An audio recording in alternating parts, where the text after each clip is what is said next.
Hello बच्चों, let's see this question. The question says a straight line L through the point 3 comma minus 2 is inclined at the angle 60 degree to the line root 3x plus y equal to 1. If L also intersect the x axis, then the equation of L is. देखिए बच्चों, आपको यहाँ पर एक line straight line L दे रखी है जो कि इस पॉइंट से पास हो रही है, ठीक है, और inclined at 60 degree to this line, इस लाइन से 60 डिग्री पर भी इंक्लाइंड है। तो डायग्राम बनाए तो कुछ इस तरह का है।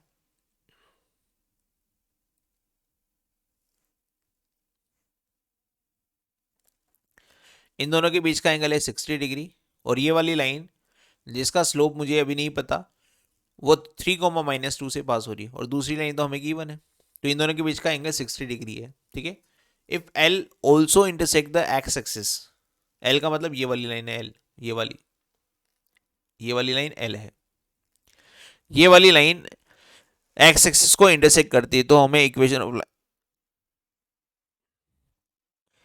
तो देखिए बच्चों यहाँ पर जो आर्टिकल हमें काम लेना पड़ेगा, दो लाइन के बीच का एंगल अगर हमें पता हो और उनके स्लोप्स भी पता हो तो मैं इनके बीच में एक relation tan theta equal to modulus of m2 minus m1 upon 1 plus m1 m2 इसका यूज कर सकता हूँ। तो इस वाली लाइन का स्लोप नहीं पता है तो हम मान लेते हैं कि इसका स्लोप क्या है, m है। इस वाली लाइन का स्लोप हमें पता है y equal to minus root 3x minus plus 1, तो इसका स्लोप कितना हो गया, माइनस का रूट 3, ये हम बोल देते हैं m2 और ये हम बोल देते हैं m1, ठीक है, इस तरह से।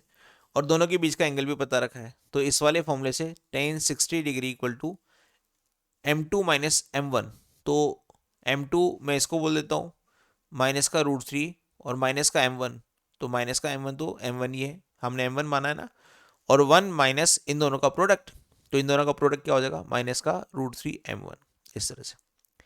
अब टेन 60 डिग्री कितना होता है भाई, वो भी होता है रूट 3। ये मॉडुलस टूटेगा, सामने वाली क्वांटिटी को प्लस माइनस देगा, प्लस माइनस रूट 3 हो गया, ऊपर से हमारे पास बनेगा माइनस का रूट 3 और माइनस का m1 upon 1 minus root 3 m1, ऐसा ना, इसको क्रॉस मल्टीप्लाई कर देंगे। तो एक बार प्लस ले लेते हैं, तो एक बार प्लस लेने पर बनेगा आपके पास, और क्रॉस मल्टीप्लाई करने पर बनेगा root 3 minus 3m1 equal to minus root 3 minus का m1, माइनस रूट 3 और प्लस रूट 3 बन जाएगा 2 रूट 3, इस तरह से। और ये इधर चला जाएगा, तो ये इधर जाएगा तो माइनस का हो जाएगा प्लस का, तो ये बन जाएगा 2m1। तो m1 कितना आ गया भाई, रूट 3 आ गया। अगर m1 रूट 3 आ गया तो इक्वेशन ऑफ लाइन L क्या हो गई, एक पॉइंट से पास हो रही है, तो एक पॉइंट से पास हो रही है तो स्लोप पता हो जाए, तो स्लोप कितना है, रूट 3 आ गया, ठीक है। तो स्लोप पता है, पॉइंट पता है, तो इक्वेशन ऑफ लाइन क्या हो जाएगी, y minus Y one equal to slope और x माइनस x1।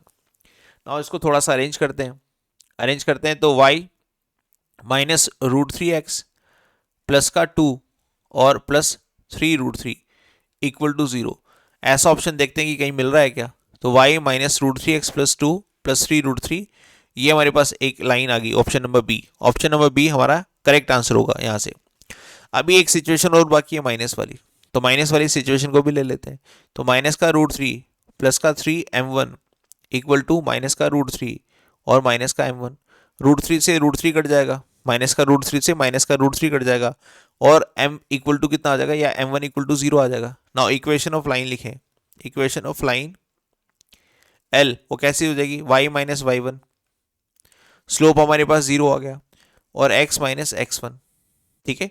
तो अगर मैं यहाँ से देखूँ तो 0 के साथ ये सारा 0 हो जाएगा, तो y इक्वल टू माइनस 2, ये हमारे पास दूसरा लाइन आ गया, ठीक है। तो इसका मतलब क्या हो गया, यहाँ पर जो हमारे पास बेसिकली जो लाइन आ रही है, straight line L through the point this one inclined at the this one, तो हमारे पास दो लाइन ऐसी है जो इससे 60 डिग्री पर इंक्लाइंड रहेगी, और ये डायग्राम में आपको पहले से ही नजर आ रहा है कि दो लाइन होती है 60 डिग्री पर, ठीक है, इस तरह से।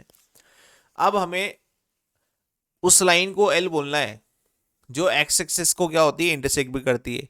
तो अगर मैं इस लाइन को ड्रॉ करूँ ना y इक्वल टू माइनस 2 को, तो y इक्वल टू माइनस 2 कुछ इस तरह से होता है, तो ये एक्स एक्सिस को इंटरसेक्ट कर ही नहीं रहा, तो ये जो रिमेनिंग लाइन है ये क्या होगी, एक्स एक्सिस को इंटरसेक्ट करेगी। इसमें x equal to 0 Y equal to 0 रखने पर दोनों कोऑर्डिनेट आ रहे हैं। इसका मतलब हमारे पास जो प्लस की वजह से जो लाइन आ रही थी, प्लस की वजह से जो लाइन आ रही थी वो आ रही थी y minus root 3x plus 2 plus 3√3 equal to 0। तो इस क्वेश्चन का जो फाइनल आंसर हो जाएगा वो हो जाएगा ऑप्शन नंबर बी। ठीक है, तो बच्चों उम्मीद करता हूँ आप लोगों को समझ में आया होगा। Best of luck.